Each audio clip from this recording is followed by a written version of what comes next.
अगर आपके साथ कोई भी गलत काम या कोई क्रिमिनल ऑफेंस होती है तो आप उस धारा के तहत उस कंप्लेन को आप उस पुलिस स्टेशन जो आपका लोकल ज्यूरिसडिक्शन बन रहा है वहाँ जाकर आप अपने कंप्लेन को दे सकते हैं रिटन में कि विदाउट अरेस्ट वारंट भी आपको वो अरेस्ट कर सकते हैं without permission of the court. तो ये भी कह सकते हैं कि पुलिस नाजायज़ फ़ायदा भी उठाती है, या आप ये भी कह सकते हैं कि हो सकता है कि for the ends of justice वो आगे बढ़ा कर देते हैं, क्योंकि आगे चलकर चार्ज पे तो आर्ग्यू होना ही है। केसेस में ऐसा देखा गया है कि पुलिस ऑफिसर्स भी कई बार आपकी झूठी एफआईआर तैयार करके उन आपके अगेंस्ट दे देते, तो उसमें 167 की भी प्रोविजंस हैं, आप चाहें तो उस ऑफिसर के अगेंस्ट भी एक्शन ले सकते हैं। नमस्कार, आप देख रहे हैं द लीगल ऑब्जर्वर और मैं हूं दिशा हटवार आपके साथ। वकील साहब हाजिर है हमारे इस खास सेगमेंट में। आज हमारे साथ मौजूद है सुप्रीम कोर्ट से एडवोकेट कुलदीप राय जी। बहुत बहुत स्वागत है सर आपका। और एफआईआर एक ऐसा शब्द है जो हम आए दिन सुनते रहते हैं, हमारी डेली लाइफ में हमने कई बार इस शब्द का जिक्र किया है और कई बार सुना है। कई हमने ऐसे मामले सुने हैं जहाँ पे हमने ये देखा है कि पुलिस वाले एफआईआर दर्ज नहीं करते। कई बार एफआईआर से जुड़े कुछ ऐसे टर्म्स होते हैं जिसके बारे में हमें जानकारी नहीं होती। तो आज इन्हीं सारी चीज़ों के बारे में हम कुलदीप जी से बात करेंगे, उनसे जानेंगे कि आखिर एफआईआर क्या होती है, एफआईआर दर्ज कैसे की जाती है, और जीरो एफआईआर और एफआईआर से जुड़े जितने भी टर्म्स हैं उन पर चर्चा करेंगे। सर, एक बेसिक सवाल के साथ हम शुरुआत करते हैं कि आखिर एफआईआर होती क्या है और इसे दर्ज कराने की प्रोसेस क्या है? जी, एफआईआर देखिए हमारे आईपीसी सीपीसी इसमें सारे ऑफेंसेस और प्रोसीडियर दिया गया है कि किस तरीके से कोई अगर क्रिमिनल ऑफेंस आपके साथ होता है तो क्या कर सकते हैं, क्या प्रक्रियाएं हैं। तो एफआईआर जो है वो 154 धारा के तहत अगर आपके साथ कोई भी गलत काम या कोई क्रिमिनल ऑफेंस होती है तो आप उस धारा के तहत उस कंप्लेन को आप उस पुलिस स्टेशन जो आपका लोकल ज्यूरिसडिक्शन बन रहा है वहाँ जाकर आप अपने कंप्लेन को दे सकते हैं रिटन में। उस कंप्लेन में अगर कोई कॉग्निजेबल ऑफेंस का अगर बात उभर के सामने आता है तो उसको एफआईआर में लिया जाएगा, एज एन एफआईआर लॉन्च किया जाएगा। अब चूंकि मैं आपको एफआईआर की बातें बता रहा हूँ तो इसमें आपको ये बता दूं कि ऑफेंसेस जो हैं वो दो प्रकार के हैं। उसको डिवाइड किया गया है कॉग्निजेबल ऑफेंस में, एक नॉन कॉग्निजेबल ऑफेंस में। तो कॉग्निजेबल ऑफेंस जो है वो एक उसको इस कैटेगरी में रखा गया है कि विदाउट अरेस्ट वारंट भी आपको वो अरेस्ट कर सकते हैं without permission of the court. और नॉन कॉग्निजेबल की बात करें तो वो एक ऐसी ऑफेंसेस हैं जिसमें कोर्ट की परमिशन चाहिए और कोर्ट के परमिशन के तहत ही वो आपको अरेस्ट कर सकते हैं। सर, आपने यहाँ पे एनसीआर का जिक्र किया, मतलब नॉन कॉग्निजेबल रिपोर्ट, तो ये क्या होते हैं, इस बारे में और थोड़ी सी जानकारी है? जी, नॉन कॉग्निजेबल रिपोर्ट जनरली क्या होता है, जैसे आपने एक कंप्लेन दिया तो कंप्लेन अगर कॉग्निजेबल ऑफेंसेस के हैं तो वो एफआईआर में लॉन्च होते हैं। पर अगर कॉग्निजेबल नॉन कॉग्निजेबल ऑफेंसेस के अगेंस्ट अगर आप कंप्लेन दे रहे हो तो उसमें एनसीआर फाइल हो जाती है। क्यों? क्योंकि वो दर्ज करने के बाद एज अ रिपोर्ट वहाँ रह जाती है और उसके बाद वो मजिस्ट्रेट की परमिशन के लिए वेट करते हैं कि इसमें आप आगे इन्वेस्टिगेशन करें या ना करें। यदि कोई मजिस्ट्रेट उसमें परमिशन दे देते हैं तो वो ऐसा भी संभव है कि वो एनसीआर जो है वो आगे चलकर एफआईआर में तब्दील हो जाए। ओके। सर, क्या ऐसा कुछ है कि एनसीआर का भी पुलिस वाले कभी कभी गलत इस्तेमाल कर लेते हैं? जैसे चोरी का कोई घटना की मोबाइल की चोरी हो गई तो उसे गुम हो गया, कुछ ऐसा, ये जो मैंने ये बड़ा थीन लाइन डिफरेंस है। अब एक हो गया छिनताई हो गई, एक हो गई गुम हो गया। एक छिनताई अगर हो गई तो उसमें एक ऑफेंस बनता है, गुम हो गया तो उसमें एक ऑफेंस बनता है। तो इसी के बीच में ये खेलते रहते हैं। तो ये बड़े ऐसी डिफरेंस है जिसमें आप ये भी कह सकते हैं कि पुलिस नाजायज़ फ़ायदा भी उठाती है, या आप ये भी कह सकते हैं कि हो सकता है कि for the ends of justice वो आगे बढ़ा कर देते हैं, क्योंकि आगे चलकर चार्ज पे तो आर्ग्यू होना ही है। तो जब चार्ज पे आर्ग्यू होगा अगर उसको प्रूफ नहीं कर पाए तो वो ऐसे भी डिस्चार्ज हो जाएगा। तो हम किसी भी प्रकार से ये नहीं कह सकते कि पुलिस उसकी नाजायज़ फ़ायदा उठा रही है। जी सर, डिजिटल युग है और कई सारी चीज़ें जो है ऑनलाइन हो जाती है। तो क्या एफआईआर को भी ऑनलाइन दर्ज किया जा सकता है और इसकी प्रोसेस क्या होती है? बिल्कुल जी, प्रोसेस तो कुछ नहीं है, बस अगर आप स्टेट पुलिस के जो भी वेबसाइट्स है वहाँ जाएंगे तो वहाँ पर एक पार्ट जो होता है वो एफआईआर का होता है। आप उस पर क्लिक करेंगे क्योंकि पूरी बनाई फॉर्मेट आती है। आप उसमें आप अपना नाम, आपका एड्रेस, आपका फ़ोन नंबर, कंप्लेन क्या है वो आप चाहे तो लिख सकते हैं। दिक्कतें जो आती है, जो प्रैक्टिकल जो प्रॉब्लम्स होती है वो ये है इंडिया में, जैसे बहुत से अभी भी ऐसे पार्ट्स हैं, रिमोट एरियाज़ हैं जहाँ पर इंटरनेट काम नहीं करता है। तो इंटरनेट काम ना करने की वजह से दो साइट पे बनी हुई है पर वो मेंटेन नहीं हो पाता है। तो ऐसे केसेस में आपको पुलिस स्टेशन में जाकर ही कंप्लेन रिटर्न देना पड़ता है। ओके, एक और सवाल था कि जब ऐसा केस आए कि मतलब आप पुलिस थाने में गए और जी। पुलिस वाले ने आपकी शिकायत लिखने से ही मना कर दिया, एफआईआर दर्ज करने से ही मना कर दिया, तो ऐसे केसेस में क्या करना चाहिए? जी, ये बहुत कॉमन है, क्योंकि हमारे इंडिया में जो सबसे बड़ी प्रॉब्लम है कि बहुत से लोग ऐसे हैं जो डिप्राइव्ड हैं बिकॉज ऑफ कि उनको कानून नहीं पता या कानून की जानकारी नहीं है, और जिनको जानकारी है वो डोमिनेट कर जाते हैं उन्हें। तो जब ऐसे केसेस हों जहाँ पर एफआईआर आप जा रहे हैं दर्ज करवाने और एफआईआर नहीं ले रहे हैं, तो ऐसे केसेस में आप 154 में 154(3) में आप चाहें तो एसपी एसएसपी उनको आप कंप्लेन दे सकते हैं। कंप्लेन देने के बाद भी अगर एफआईआर नहीं हो रहा है तो आप 156(3) मजिस्ट्रेट के पास फिर वापस कंप्लेन कर सकते हैं।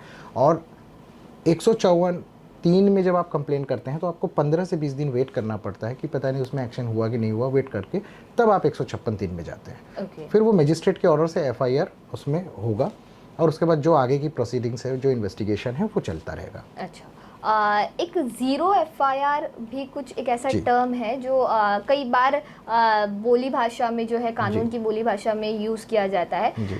इस बारे में जानना चाहती थी आपसे। ये ज़ीरो एफआईआर की जो आप कह सकते हैं कि इसकी जो खोज है, ये जब लेजिस्लेटिव हमारे जब बना रहे थे क्रिमिनल प्रोसीजर या फिर आईपीसी, इस समय उनके दिमाग में ये शायद ज़ीरो एफआईआर नहीं रहा होगा, पर ऐसी एक बहुत ही दुख वाली घटना जो घटी निर्भया वाली, निर्भया घटना के बाद ये ज़ीरो एफआईआर का जो उत्पादन हुआ है, और इसका मेन जो फंक्शन है वो ये है कि आपके साथ अगर किसी भी जगह कोई ऐसी ऑफेंस हो जाती है तो आप अपनी जुरिस्डिक्शन की तलाश ना करें, आप जहां हैं वहीं पर आप एफआईआर लॉन्च करें, फिर वो उसको जो उसकी रेलेवेंट जुरिस्डिक्शन है वहाँ पर भेजकर उसकी इन्वेस्टिगेशन चालू हो, ताकि डिले ना हो।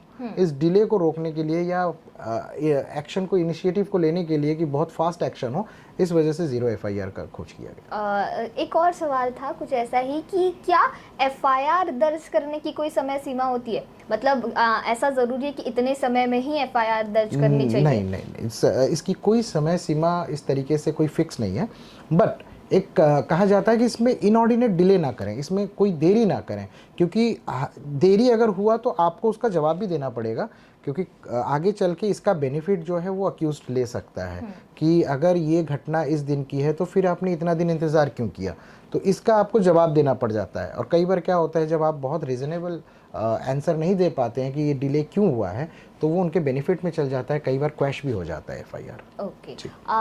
एक सवाल आपसे कुछ ऐसा था कि आपने जैसे कहा कि एफआईआर दर्ज करने के बाद इन्वेस्टिगेशन की जाती है, और अगर ऐसा केस हुआ कि इन्वेस्टिगेशन करने के बाद पाया गया कि ये जो एफआईआर दर्ज की थी वो झूठी थी, मतलब एक फॉल्स रिपोर्ट दर्ज कराई गई थी, तो ऐसे केस में क्या प्रावधान होता है? जी, ऐसे केसेस में जनरली हमारे इंडिया में तो बहुत कम ऐसा देखा गया है कि अगर फॉल्स पाया गया है तो उस पर कोई एक्शन हो, बट आपके पास प्रोविज़न अवेलेबल है, 211 में भी है और 180 में भी है, उसमें आप चाहें तो उनके अगेंस्ट एक्शन ले सकते हैं।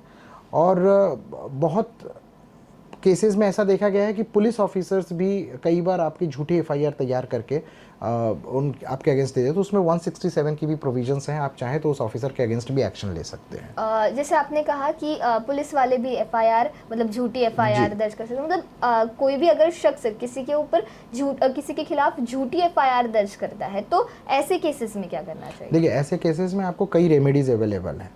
क्या होता है कि पहले तो सुप्रीम कोर्ट ने बहुत ज़्यादा क्लियर कर दिया है कि अगर किसी प्रकार का कंप्लेन या एफआईआर लॉन्च होती है तो इनिशियल स्टेज पर वो क्वेश्चनिंग नहीं करते हैं, बट अगर आपके पास बहुत तगड़ा एविडेंस है या प्रूफ है, अब प्ली ऑफ एलाइबाई अगर आप लेते हैं कि जैसे कि जिस समय की घटना है मैं तो वहाँ उपस्थित ही नहीं था, मैं किसी और राज्य में था या कहीं और उपस्थित था, तो प्ली ऑफ एलाइबाई को लेकर कई बार लोग क्वेश्चनिंग में चले जा सकते हैं आप, या फिर आप एंटीसिपेटरी बेल के लिए जाइए कि आप इन्वेस्टिगेशन ज्वाइन करने को तैयार हैं, हमें एंटीसिपेटरी बेल दें, हम पूरा कोऑपरेट करेंगे इन्वेस्टिगेशन में। ये दो तरीके हैं जिस तरीके से आप अपने आप को फॉल्स एफआईआर के केस में आप अरेस्ट होने से आप बच सकते हैं। कुलदीप जी, एक और सवाल ऐसा था कि मतलब कई बार जो होता है हम लोग एफआईआर दर्ज कर लेते हैं और उसके बाद हमें पता ही नहीं चलता कि हमारे एफआईआर पर क्या कार्रवाई हुई है, पुलिस की ओर से क्या किया गया। तो अगर किसी शख्स को पता करना हो कि उसने जो एफआईआर दर्ज की है उस पर क्या कार्रवाई हुई है, पुलिस ने अब तक क्या क्या कदम उठाए, तो वो शख्स कैसे कर सकता है? जी, आज अभी हम लोग चर्चा ही कर रहे थे कि डिजिटल इंडिया में हम लोग रह रहे हैं, तो आपके पास इंटरनेट पे भी अवेलेबिलिटी है कि आप स्टेट पुलिस के वेबसाइट पे जाकर उनके एक कॉर्नर पे या साइड में कहीं पे ऑप्शन आता है कि एफआईआर नंबर डाल के उसकी स्टेटस आप जान लीजिए क्या है।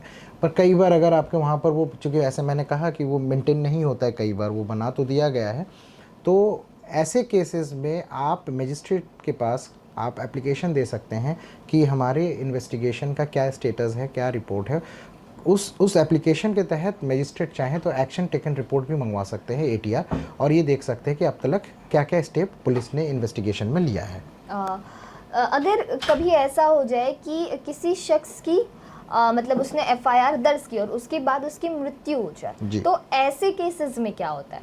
जी देखिए, पहले मैं आपको समझाऊं कि अगर आपने कंप्लेन किया तो वो जो एफआईआर लॉज होगी, वो एफआईआर चूँकि कॉग्निजेबल ऑफेंसेस हैं इसलिए दर्ज हो रही है, वो केस बन जाएगा स्टेट वर्सेस मिस्टर एक्स और मिस्टर वाई और जेड। स्टेट वहाँ पर रोल निभाता है as a guardian, state acts as a guardian. तो वो मामला एक्चुअली आपके लिए स्टेट लड़ रहा है, आप हो डिफेक्टो कंप्लेनेंट।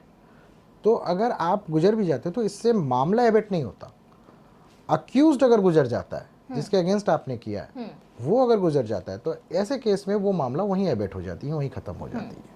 ओके, मतलब अगर किसी जो भी अक्यूज्ड है अगर उसकी डेथ हो गई तो फिर वो मामला वहीं पे मामला वहाँ खत्म हो जाता है। जैसे सिविल में क्या होता है कि अगर आपका कोई क्लेम है रिकवरी का, जो आप किसी से पैसे निकलवाना है, तो आपने मामला किया mister x versus mister y. अब वाई अगर गुजर जाता है तो वाई के जो लीगल एयर्स हैं वो इम्प्लीड हो गए। पर क्रिमिनल केसेस में वो नहीं है। क्रिमिनल केसेस में आपका एक्ट का सज़ा सिर्फ आपको मिलेगा, आपके परिवार को सज़ा उसकी सज़ा नहीं मिल सकती है। तो इसलिए अगर आप वहाँ पर उनका डेथ हो जाता है अक्यूज्ड का, तो अक्यूज्ड के बाद वो आगे उनके परिवार पे नहीं जाएगा, क्योंकि वो क्रिमिनल ऑफेंस उनका किया हुआ था। एफआईआर क्या सिर्फ किसी एक पर्सन के खिलाफ की जा सकती है? मतलब अगर किसी कंपनी या फिर किसी संस्था के खिलाफ अगर किसी को एफआईआर दर्ज करनी हो तो क्या वो किया जा सकता है? जी बिल्कुल किया जा सकता है, क्योंकि कंपनी जो है वो इंडियन कंपनीज एक्ट के दौरान रजिस्टर्ड होती है, तो वो एक लीगल या कह सकते हैं ज्यूरिस्टिक होती है, एक लीगल एंटिटी है अलग से। तो जब वो लीगल एंटिटी अलग हो गई तो आप उसके खिलाफ भी एज अ कंप्लेंट फाइल कर सकते हैं, एफआईआर लॉन्च करवा सकते हैं। तो उसमें कोई कार्रवाई का कुछ अलग ऐसा थ्रू डायरेक्टर जाते हैं, थ्रू डायरेक्टर्स जाते हैं। उसमें अगर बहुत बड़ा फ्रॉड हो गया, जैसे किसी तरीके से किसी कंपनी ने, किसी डायरेक्टर या कंपनी ने मिलकर बहुत बड़ा फ्रॉड किया हो, तो ऐसे केसेस में होते हैं। जी बहुत बहुत शुक्रिया कुलदीप जी, आपने कई ऐसे सवाल है एफआईआर से जुड़े जिनका सॉल्यूशन बताया, और कहीं ना कहीं आम जनता को जिन सवालों के जवाबों की ज़रूरत थी उनको आपने आज सुलझा लिया है। बहुत बहुत शुक्रिया इसके लिए।